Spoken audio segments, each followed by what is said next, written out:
بعض حضرات نے یہاں پر ایک من گھڑت واقعہ ذکر کیا ہے کہ خرج جالوت منفردن مع السلاح، کہ جالوت اسلحہ کے ساتھ نکلا، فطار الرعب علی المؤمنین، ایمان والوں پر رعب جم گیا، فاعلن الشمویل، شمویل نے اعلان کیا، من قتل جالوت ناکحتہ ابنتی، جس نے جالوت کو قتل کر ڈالا میں اسے اپنی بیٹی دوں گا،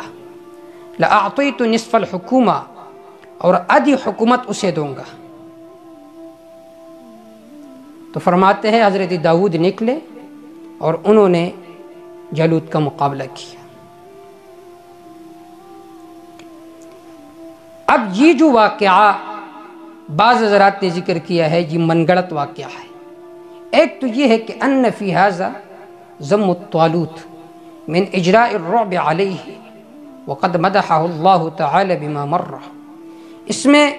یہ بات لازم آتی ہے کہ جالوت جو تھے اس پر بھی کافر کے طرف سے رعب جم گیا تھا، حال یہ اللہ رب نے فرمایا بسطۃ فی العلم والجسم، وہ ہمت والا آدمی تھا، اس پر رعب دشمن کی طرف سے نہیں آتا تھا۔ تو اس میں اس واقعے میں حضرت طالوت کی ذم لازم آتی ہے۔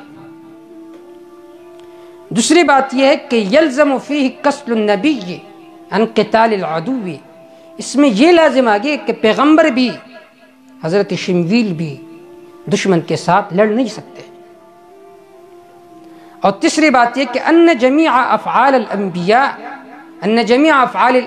للہ لا للزوج والحکومہ،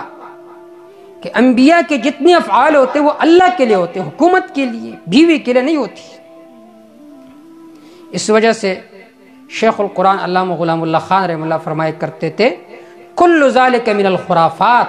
یہ ساری چیزیں خرافات ہے، یہ اسرائیلی روایت ہے انبیاء علیہ السلام کو